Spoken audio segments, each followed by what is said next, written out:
Voy a tratar de contarles un poquito qué ha pasado o qué le ha pasado a un país latinoamericano como Colombia cuando tenemos una ley de eutanasia vigente en adultos y en niños, pero sobre todo les quiero hacer un paralelo importante de cómo esto ha pegado o ha ido a la par de los cuidados paliativos y en qué nos ha ayudado y en qué no, porque hay que reconocer que hemos tenido ambas caras de la moneda. Entonces, digamos que lo primero que les quiero contar es que Colombia es un país en donde el tema constitucional es fundamental y uno de los artículos de la Constitución colombiana habla sobre el libre desarrollo de la personalidad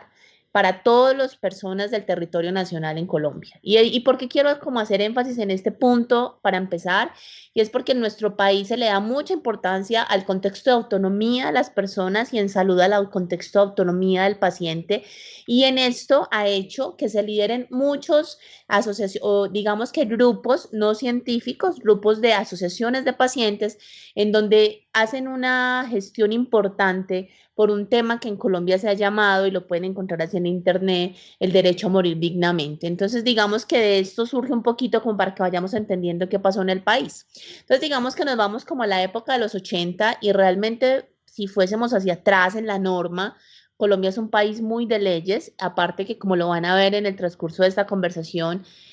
las leyes, por ejemplo, cuidados paliativos son unos documentos escritos de una manera prodigiosa, espectacular cuando uno los lee, que uno quisiera que así se llevaran siempre a la realidad.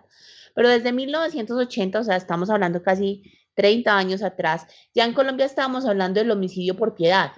Y ya estábamos diciendo que quien le quitara la vida a otra persona con el objetivo de ponerle fin a un intenso dolor tendrá una pena de entre 6 meses a 3 años, pues se consideraba un delito con atenuantes, eso siempre y cuando estuviera realizado por médicos. Entonces ahí ya empezamos a hablar de este contexto y desde años atrás y en ese contexto judicial, pues empezamos a ver que si nos íbamos hacia atrás, realmente en Colombia la eutanasia no estaba penalizada realmente, pero tampoco estaba en el marco de que hubiera un análisis juicioso de un procedimiento, un protocolo alrededor de ella. Y entonces todo esto, como todo en salud, en la medicina y en la vida, en el 97 hay una demanda a este artículo y una persona, un ciudadano del común, diciendo que pues que la eutanasia era literalmente una forma de homicidio que debía ser castigada como se castigaba cualquier otro, con una pena mínima de 10 años. Y en ese momento la Corte Constitucional también pone un como un hito en el camino a esta discusión y falla en contra de esa apelación y dice, insiste en la capacidad de autonomía, insiste en todos los atenuantes de sufrimiento existencial, de dolor severo en el contexto de enfermedades avanzadas o de sufrimiento existencial humano, y definitivamente falla en contra de que hubiese un castigo mayor para quien cometiera en lo que se consideraba el homicidio por piedad o homicidio pietístico, ¿sí? Entonces ahí ya viene un magistrado muy conocido en nuestro país y empieza a hablar que el Estado tiene el deber de proteger la vida, pero también empiezan a hablarse unos contextos de la vida en el contexto de la dignidad humana, el libre desarrollo de la personalidad y que definitivamente las pacientes y las personas tienen el derecho a consentir vivir o morir de una manera que consideren digna. Y digamos que aquí para hacer un alto y como para que esto no sea tan de leyes y demás, cuando empezamos a hablar ahorita de lo que tenemos en la realidad, uno de los grandes cuestionamientos que hemos hecho desde las asociaciones de cuidados paliativos ha sido precisamente el contexto de sufrimiento humano, el contexto de dolor, pero visto desde el contexto de dolor total, y ha sido como una crítica constructiva en relación a quienes se han ido llevando estas leyes en el país, de cómo esto lo podemos medir y cómo si no hay unos muy buenos servicios de cuidado paliativo y un acceso a cuidado paliativo para todos los pacientes en el territorio nacional y sus familias, pues es muy difícil hablar de hasta qué punto la mejor manera de sufrir, de parar de sufrir o de cesar un sufrimiento humano sería el contexto eutanásico. Entonces, ¿qué teníamos hasta 1997 o qué teníamos en el país hasta hace muy poco, en el 2014 y 2015? Es que no estaba reglamentada realmente por el Congreso, que estaba inmersa en la ley, que había digamos que un contexto de pietístico en el contexto legal y entonces quien hiciera algún tipo de conducta en este sentido, pues no tendría una pena mayor, incluso podía ser una pena que fuese escarcelable. Y entonces aquí vino un caso que llamó la atención y lo van a encontrar en todos los medios de comunicación colombianos cuando ustedes busquen eutanasia en Colombia. Y es el caso de este médico que es el doctor Gustavo Quintana, que en Colombia, en mi país, muchos medios amarillistas lo han llamado el doctor muerte. ¿Y por qué? Porque el doctor admite públicamente haber practicado un sinnúmero importante de eutanasias en Colombia, no haber tenido ningún castigo alrededor de esa, no haber sido requerido por las autoridades, no haber sido acusado de homicidio, y obviamente empezaban a hablar en muchos círculos de salud de que el doctor ofrecía esta posibilidad sin ningún tipo de trabas. Y hubo muchos, incluso hay varios comerciales no, varios programas de televisión dedicados a este tema, y esto estuvo muy en el contexto de los pacientes con esclerosis lateral amiotrófica. Pues como ocurre en el mundo, Colombia no es un país exento a esto, los pacientes con ELA han sido quienes más han promovido este tipo de opciones y este tipo de leyes, obviamente en relación a las dificultades y al gran sufrimiento que todos en paliativos sabemos que tienen estos pacientes. Entonces, ¿qué pasó o qué hitos importantes vinieron después y qué empezó a pasar en nuestro país que es fundamental y que nos interesa a todos como América Latina? Y es que en Colombia, el 8 de septiembre del 2014, nace la ley 1733, que es la ley Consuelo de Saavedra y que es una ley que se llama la Ley de Cuidados Paliativos. ¿Por qué se pone este nombre? Consuelo de Saavedra es esposa e hija de magistrados de la Corte. Ella tuvo un accidente, tuvo unas condiciones graves de salud con un tema neurológico muy severo. Y ellos se dieron cuenta que en nuestro país había una gran desproporcionalidad terapéutica en estos pacientes, había mucha complejidad cuando iban a la casa, aún teniendo todos los medios o recursos económicos, y que el contexto de cuidado paliativo no lo teníamos claro porque incluso había conceptos encontrados entre la familia de la paciente y los médicos en relación a si reorientar un esfuerzo terapéutico podría ser en algún momento visto como una eutanasia pasiva o una eutanasia disimulada. Y en esto, digamos, en el contexto ético nacional hemos avanzado mucho, entendiendo lo que está claro para todos hoy en día, que la eutanasia no existe ni pasiva ni activa, que la eutanasia es una sola y es un procedimiento activo en el cual se busca terminar con un X número de medicamentos y en un tiempo corto con la vida de un paciente. Entonces, en ese sentido, nace esta ley. La ley Consuelo de Saavedra es la que nos rige actualmente, regula todo el concepto de cuidados paliativos en el país, lo vuelve una norma nacional, hace que empecemos a trabajar en el contexto de un modelo nacional que si bien todavía no lo tenemos estandarizado al país, lo hemos venido trabajando, y empieza a hablar de una manera muy delicada, muy juiciosa, de qué son los cuidados paliativos en nuestro país. Y más allá, obviamente, de las excelentes definiciones que tiene la Organización Mundial de la Salud, de las definiciones actualizadas,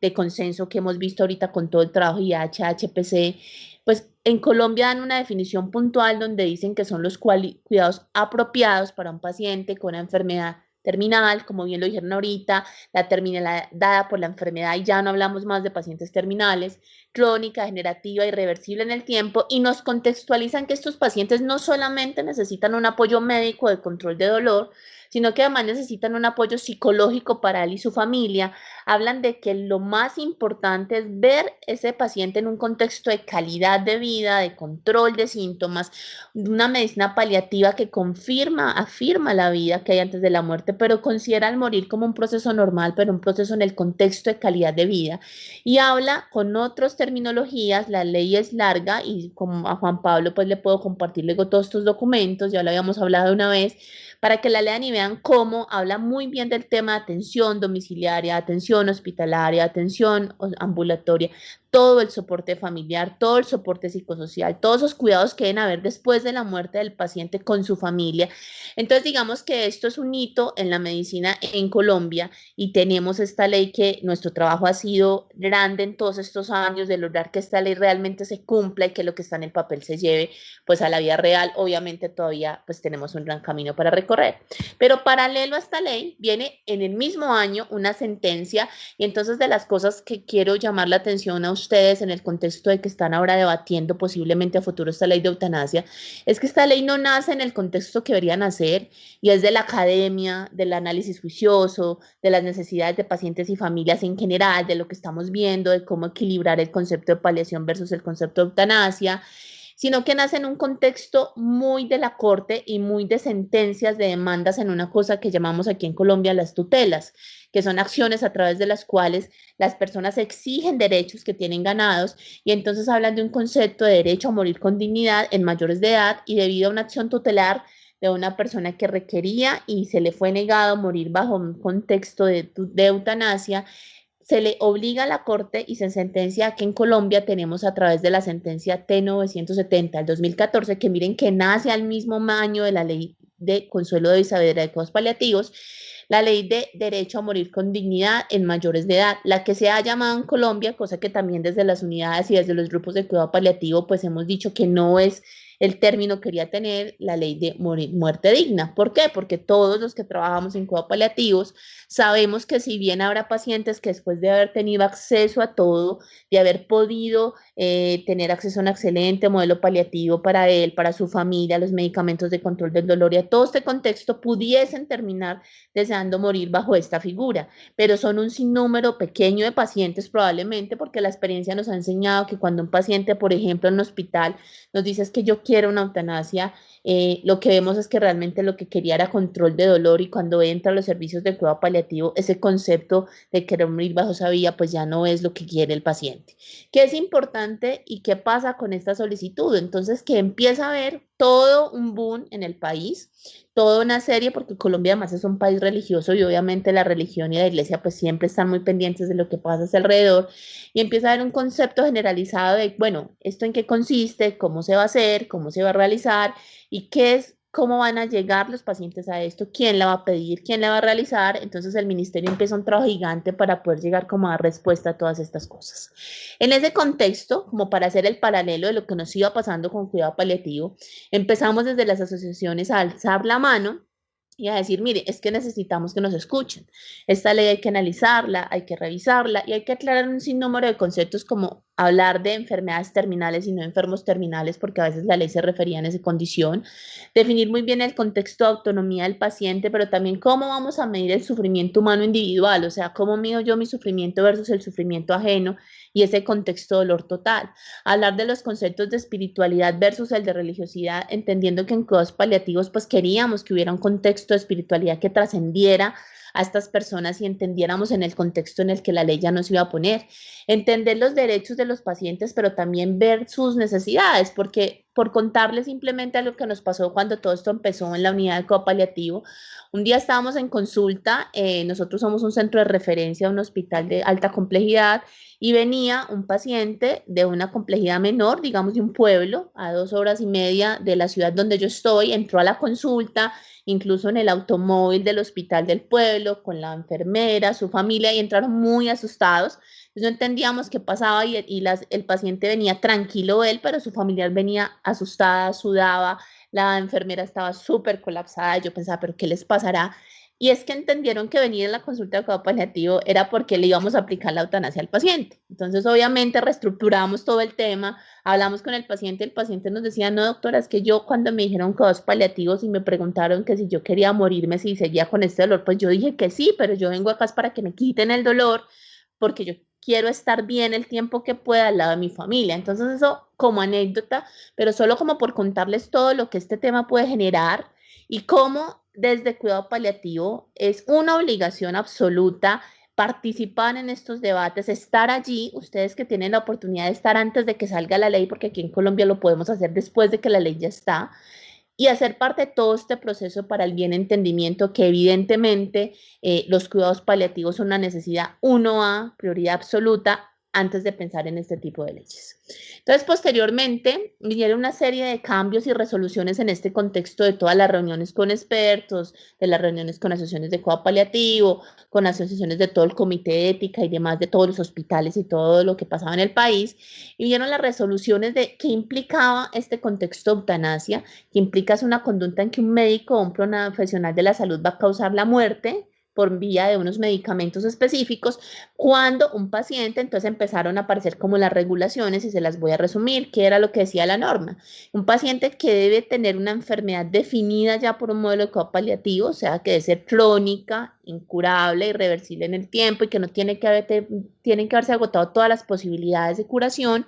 que ya está en un modelo de paliación y a la luz de lo que contempla la ley ahorita, debe haber tenido o haber recibido o tenido acceso a cuidados paliativos. Entonces, digamos que a ese ítem también desde las asociaciones y en nuestras reuniones hemos hecho mucho énfasis a cuidados paliativos de calidad, o sea, el cuidado paliativo que realmente el paciente necesita, que probablemente en un país como Colombia y pasa en otros países de Latinoamérica sin lugar a dudas, si bien nosotros en cuidado paliativo hemos avanzado mucho en estos años,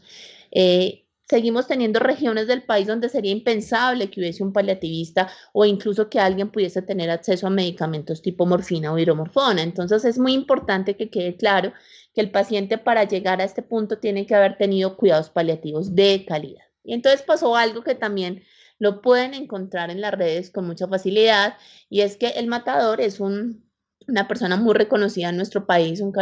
caricaturista de un periódico muy importante colombiano, y justo cuando esta ley sale, pues su padre, que tiene una lesión de cabeza y cuello muy importante, que pues estaba afectando su calidad de vida, pero que él era una persona todavía muy funcional, viene y solicita todo este proceso. Entonces, en el proceso, ¿en qué consiste? Consiste en que el paciente debe hacer la solicitud por escrito. El paciente debe cumplir con los requisitos de tener una enfermedad crónica, irreversible, sin posibilidad de cura, definida en modelo de atención por cuidado paliativo, por los tratantes o el grupo de expertos tratantes, sea cáncer o no cáncer. Que el paciente debe pasar la solicitud por escrito, que en esa solicitud se debe reunir una junta de expertos que ya tiene una definición de quiénes la deben conformar, donde debe estar un equivalente o un par académico a la persona que era el médico tratante. Digamos, si era un oncólogo, entonces otro oncólogo; si era un paliativista, otro paliativista; si era un gastroenterólogo, otro gastroenterólogo, que no sea la persona a cargo del caso. Debe estar el psiquiatra, debe haber una persona, un abogado, representante de jurídica, y obviamente muy importante es que ninguno de los que participen en la junta que va a tomar la decisión puede tener objeción de conciencia a relación al concepto eutanásico, porque si se declaran objetores de conciencia, pues definitivamente no pueden estar.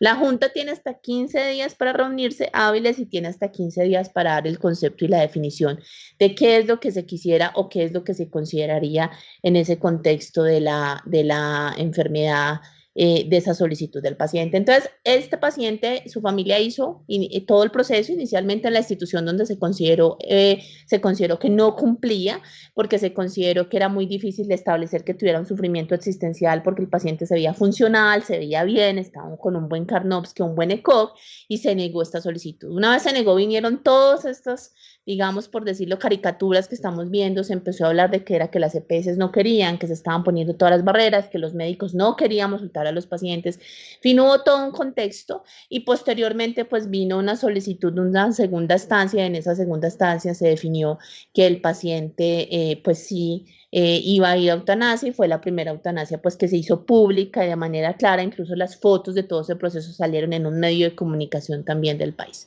Entonces, en ese sentido, fue cuando más vimos la necesidad, como el grupo de cuidado paliativo, de participar, de estar, de hacer parte de, y el ministerio también lo tuvo que entender así, tuvo que citar a los expertos, a las asociaciones, y salen todos estos protocolos que hablan de cuál es el protocolo para la aplicación del procedimiento de eutanasia en Colombia. Y no solamente en el protocolo vamos a encontrar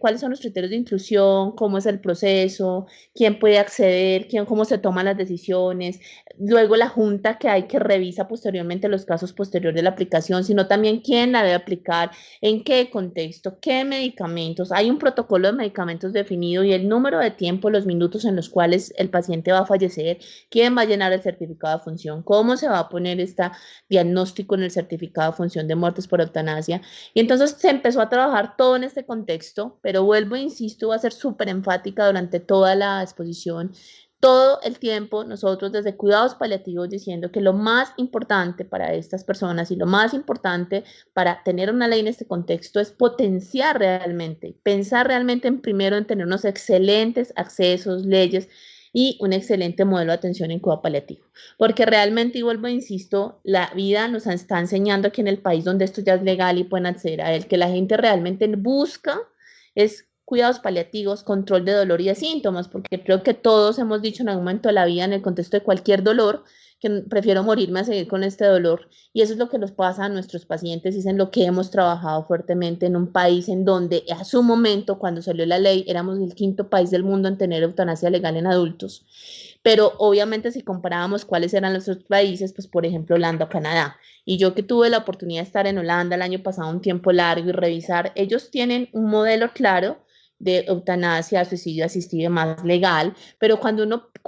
compara lo que tienen en cuidado paliativo, el modelo de hospice, el acceso que tienen al control del dolor, y luego ve el porcentaje de pacientes del total de cuidado paliativo versus un 16% que mueren bajo esa vía, pues uno entiende que estas leyes lo que requieren o lo que necesitamos antes de es esa potenciación de cuidado paliativo. Pero aquí tenemos que decir algo, a esta ley le debemos que desde el 2014 hasta ahora, en estos últimos 6 años, el cuidado paliativo empezó a aparecer en todas las planas de todos los periódicos, nos empezaron a llamar, nos empezaron a entrevistar, nos empezaron a preguntar qué pensábamos, qué opinamos, y eso fue bueno en ese sentido, porque pudimos alzar la voz, alzar la mano y decir, venga, está bien, vuelvo y digo, habrá un porcentaje de pacientes que después de recorrer todo este camino terminen en algo de ese fin, está bien, pero definitivamente primero tenemos que fortalecer cuidados paliativos. Luego vinieron otras leyes y esta es muy importante para nosotros en paliación, que también viene toda esa disquisición que hubo entre eutanasia y cuidados paliativos, que es la circular 023 del 2016, que es los derechos de los pacientes. Y aquí vino algo muy importante para nosotros y fue todo el tema del derecho a acceso al cuidado paliativo. O sea, es un derecho nacional en el territorio nacional colombiano. El derecho a una excelente información y algo fundamental que es el documento de voluntades anticipadas. Esto es fundamental porque esto también nos ayudó mucho porque lastimosamente en un país donde la eutanasia es legal, a veces nos pasa que confunden esto con, o sea, como si fueran sinónimos de paliación y a veces las familias, cuando llegamos a un momento de final de vida, donde hay que tener un proceso de sedación paliativa, el paciente está inconsciente, hay que hablar con la familia, explicarle lo que está pasando, puede entenderse como que es una eutanasia pasiva, que ya el concepto no existe, o una eutanasia disimulada, porque el paciente pues no puede hablar y la familia está conflictuada con toda la situación. Entonces, digamos, en nuestros pacientes y en este país tenemos un documento claro de voluntades anticipadas en donde hablamos de que el paciente tiene derecho a tomar sus decisiones previamente, lo escribe, lo deja por escrito, lo dejamos en la historia clínica, tiene los testigos y esto nos ayuda mucho en todos estos procesos para que no haya toda esta confusión de términos que vuelvo y digo pasa cuando se da ese paso de tener este tipo de leyes. Luego, posteriormente, entonces aparece otra ley que es el derecho a morir con dignidad en niños, niñas y adolescentes. Y esta sí que nos ha generado un conflicto grande porque pues si era difícil ya con lo del tema adultos, pues con el tema niños se nos complican más las cosas. Empiezan ya nosotros en nuestro país, si bien desde Asocupa, por ejemplo, tenemos todos los pediatras paliativistas del país haciendo un trabajo enorme, juicioso, por hacer visible, pues el concepto de paliación en niños es todavía más complejo, el concepto de reorientación, del esfuerzo terapéutico y hacer visibles estas necesidades que tenemos como región, Latinoamérica en general. Y obviamente al tener eutanasia, pues se complica mucho porque vinieron muchos conflictos en relación, bueno, ¿y quién toma la decisión? ¿Qué hacemos con los menores de 10 años? Son los papás y si entonces el papá es un cuidador agobiado y ve eso como una vía para salir del agobio. Entonces digamos que este tema sí que sigue todavía en ajustes, en revisiones, en mirarlo muy bien, pero definitivamente la realidad es que hoy pues ya tenemos también eutanasia en niños y en niñas en nuestro país aprobada. Entonces, cuando nosotros hacemos como ese paralelo, eutanasia, cuidados paliativos, lo que hay que tener muy claro es que, digamos, no es eutanasia versus, o sea, estar como en una guerra.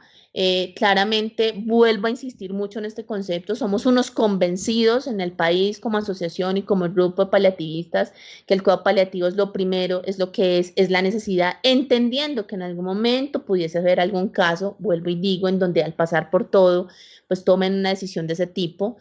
respetando absolutamente la autonomía y la voluntad del paciente, pero lo que sí no puede pasar en un país, ni en Colombia, ni en ningún lado, es que se entienda como que esa es la vía por no poder tener cuidados paliativos de calidad. Y en ese sentido, entonces, como asociaciones, tenemos que trabajar primero en ese esfuerzo por desmitificar las creencias equivocadas de la gente, la confluencia de conceptos, que entonces sedación es igual a eutanasia, o que todo el mundo entonces si están con paliativos porque le va a pasar esto, o que entonces el paliativista es lo que queremos es matar gente, como a veces lo dicen y lo mencionaban ahorita en las exposiciones. Digamos que es como desmitificar todo esto y darle el orden a todo lo que tiene que hacer, porque la realidad es que la ley existe y aquí la tenemos. Tener disponibilidad de todos los recursos de cuidados paliativos, trabajar en todo el tema acceso, trabajar también en disminuir todo este tema trámites, barreras que nos ponen en general para que los pacientes puedan acceder, en eso se ha trabajado mucho, y el cómo es hacer un trabajo conjunto y explicarle, no solamente conjunto desde las asociaciones, desde la población civil,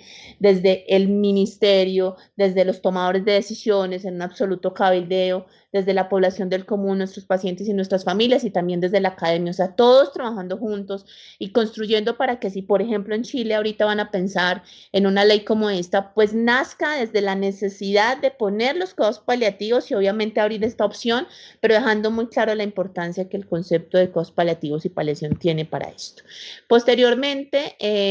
viene el concepto, han hecho algunos ajustes en los últimos años a la resolución, como aclarando el concepto de muerte, ya para no decir como que necesariamente la única vía para morir con dignidad la eutanasia, sino también hacerle mucho énfasis al cuidado paliativo, la edad para la solicitud, sobre todo en niños, cuando se consideran los sujetos incapaces, pero hoy en Colombia estamos nuevamente sentados y todo el año entrante probablemente vamos a estar en un arduo trabajo en este sentido. No existe aún un protocolo claro, porque obviamente todavía hay conflictos, todavía hay instituciones que se declaran por completo objetoras de conciencia a pesar de que la ley no lo permite, todavía hay algún grado de satanización del concepto si definitivamente el paciente, pues esa es la decisión que toma, entonces digamos que todavía estamos trabajando mucho en el tema porque ya está legal, ya está ahí, el paciente puede acceder, pero todavía necesitamos protocolizarlo aún más y eso sí, sin el cual no, y la condición sin la que no estamos dispuestos a trabajar el tema es con el concepto de la importancia de primera mano de haber recibido cuidados paliativos. En este contexto que ustedes ven, en lo que tenemos hoy en Colombia, llevándolos como de una manera muy rápida, de un tema que es difícil de abordar, que es supremamente controvertido y que tiene unos conceptos que son una delgada línea entre lo que debe ser y lo que no. Colombia a hoy, al Atlas pasado teníamos de una cobertura de paliación al 0,4 que ahora sube al 12, casi 14% en todos estos años. No quiere decir que tenga que salir una ley de eutanasia para que miren a los cuidados paliativos, pero en Colombia pasó algo así, que cuando se hace la ley, pues obviamente podemos tener más voz, hacer más ruido, hacer más bulla con respecto a las necesidades que tenemos al respecto. Nos dio como una oportunidad para hacernos visibles y hacernos ver, pero ustedes como país pueden estar completamente diferentes y es crecer el cuidado paliativo a la par de esa toma de decisiones. Las políticas de cuidados paliativos en Colombia son muchas, tenemos la ley, nos ampara, es de obligatorio cumplimiento en el territorio nacional, pero como bien lo muestra este póster, nuestro gran reto desde el cuidado paliativo, desde todos los equipos, es hacer esto visible, es mostrar la necesidad, mostrársela a los tomadores de decisiones, a los pacientes, a quienes tienen las leyes en su mano, y lo que hemos entendido es trabajar en equipo, o sea, no es no, estamos de acuerdo, nos oponemos, no es venga, entonces, ¿cómo lo vamos a hacer? ¿A qué camino vamos a llegar para cumplir objetivos comunes? Que es definitivamente no permitir que en nuestro país y en ningún país del mundo, ojalá, haya sufrimiento humano innecesario que nosotros podamos resolver. Entonces, definitivamente la gran conclusión a la que siempre hemos llegado, no hemos resuelto el tema de eutanasia en Colombia a pesar de la ley. Seguimos sentados probablemente todo el año trabajando en eso, pero no eutanasia, eutanasia no, sin cuidados paliativos de calidad. O sea, está la ley sí, pero nuestros pacientes no podrán ver esto o no deberán o no deberían ver esto como la opción sin antes tener un excelente modelo de paliación como país. Para esto en que hemos trabajado todos estos años y lo seguiremos haciendo incesantemente en todo el tema del cabildeo. Yo soy una convencida de que la única manera en que cambiamos esto, si bien obviamente el trabajo que hacemos en los hospitales, que hacemos con nuestros pacientes en el día a día en la consulta es fundamental hacer cabildeo desde donde estemos. Entonces, hacer cabildeo es yo irme donde el gerente de mi hospital a decirle que necesito un psicólogo, que necesito todos los opioides que requiero. Ir un poquito más allá al secretario de salud a decirle que necesito tener modelos de atención domiciliaria, ir más allá al ministerio, a la presidencia, decirles, venga, necesitamos que la ley realmente se cumpla, necesitamos modelos para llevar cuidados paliativos a las regiones distantes, en fin, todo lo que se requiera para que esos tomadores de decisiones nos escuchen y nos vean y nosotros ser la voz de los pacientes. Tener una excelente comunicación entre todos, entre los que hacen las leyes, entre los que las ejecutan, entre nosotros que tenemos a los pacientes al frente, hablar con las familias, aclararles estos conceptos, no permitir que tergiversen una cosa con la otra y que se entienda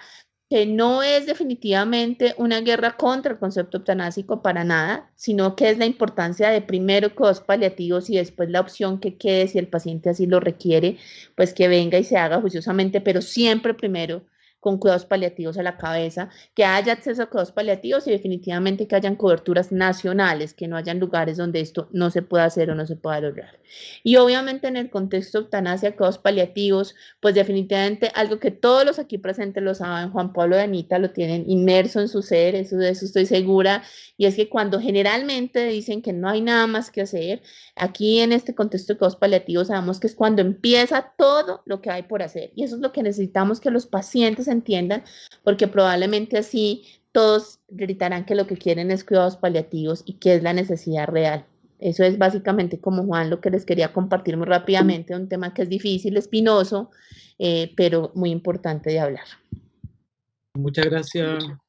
Paola. Muy importante el mensaje en realidad cuando quienes trabajamos en cuidados paliativos abogamos para poder ayudar a que nuestra especialidad y la prestación de cuidados paliativos se universalice, se aumente la cobertura, se disminuya la inequidad que existe en regiones y en los mismos países muchas veces con respecto al acceso a medicamentos, a prestaciones y a profesionales que estén capacitados de cuidados paliativos, porque